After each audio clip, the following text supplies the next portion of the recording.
Everyone, and welcome into our ESPN SC studios. I'm Alexis Nunes, here with a full couch. Craig Burley, Shaka Hislop, Alejandro Moreno, and Tommy Smith. Phew, that was a mouthful, but so are the Euro 26. Honestly, they didn't have one shot on target against Georgia. In Georgia. They're hopeless. The Georgians are hopeless. Tough place to go, Georgia. Exactly. It was very hot there. The Poland and Germany game was an excellent game. Yeah. The rest of it, though, And I believe that he was praying. He did pray.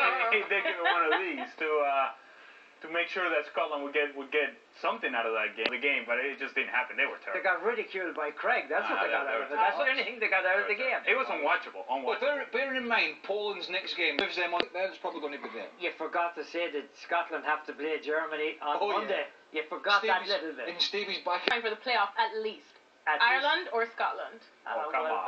Ireland's going to come out of the group. All right, That's Craig. I want to hear what Craig has to say. Scotland? No, I think at the moment Republic of Ireland look like 48, maybe 50 at this rate. Yeah, but I think it'll all come down to October 11th. Scotland plays Gibraltar and Ireland plays Poland. It'll be decided that day. I'll tell you what, if Grenada beat Haiti later, they stand as good a chance as anybody again out of Group D. What? Whoa. Let's be honest. We're talking about flip of a coin. You're into the tournament. It's Haiti holds more interest for me than that. I mean, we've had this discussion. Who was it that said last week or earlier this week? Well, it's Gab Marcotti. Well, it's nice to let all these other teams in. As you wait for president, the trouble is, in doing so, it makes these qualifiers absolutely null and void in terms of entertainment or holding any interest for How else a would you neutral. do it then? No, I think it's the opposite. I think it's the opposite. I think it's made the qualifiers. Look at a very juicy group. It is Group V, a certain James Vardy.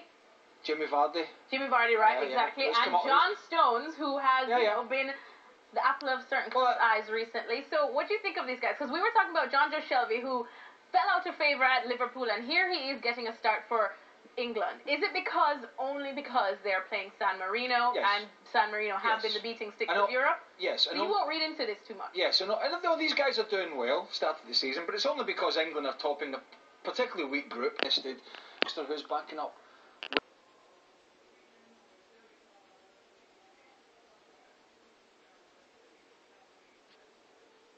But it's just potential. But when you see these comments from Florentino Perez, because I know you were questioning whether Real Madrid really wanted David De Gea that badly, wouldn't these comments show that they did want him? I don't care. If Real Madrid did not want him. The bottom line is the deal did not happen. Earlier in the week, all of a sudden, you have the two thing that this game should stand for. For 2 months. That's it. It's enough. He's not going anywhere. Real Madrid, Manchester United, you do whatever you want from there. I have 5 kids and I have to deal with... Yeah. To go into Manchester United to try to salvage a team that can't quite get themselves together. Why would he do that?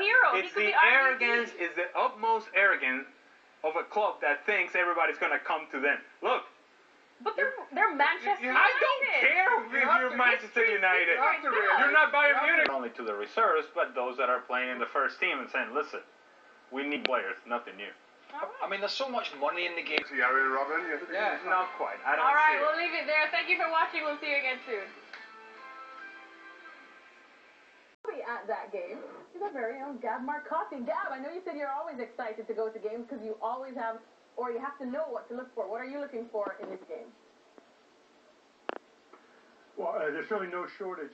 Coming up today was that FIFA and the Ballon d'Or, Gab, have broken up. Why is that? Well, they're going back to the way they... Players will like it as well? Guess what? Ronaldo win one, and Messi will win the other. Does that mean that we're going to have to talk about 2 of these things? Pretty much. We love it. We love the fanfare that goes with it. We're going to create 2 ceremonies for each of them? I will be talking about their outfits. Think about the My fashion. favorite part. Thanks for watching. Check to see our 2 outfits tomorrow. Jose Mourinho as well, and even though we do know that sometimes he does like to make it a lot about him and that his apology might not be 100% sincere, but could he just be humble? Because we do speak about how he has had cracks. We saw him go through a meltdown at Chelsea. He's having a nightmare at Man United. Sid Lowe. Sid, do you ever remember Jose Mourinho apologizing at Real Madrid? We remember that they got thrashed by Barcelona, which I think would hurt more than being thrashed 4-0 by Chelsea. Well, I'm glad you've opened the question with her. See the day where Vicente Del Bosque would kind of be defending Jose Mourinho.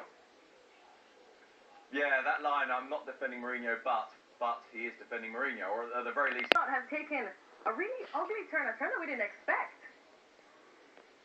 Yeah, it's lasted even longer than normal. Now, We have one for you, Craig, that I think you'll love. Back to the Vincent company we came to know and love. 30 years old, 31 next year. Yeah, well, there's no doubt.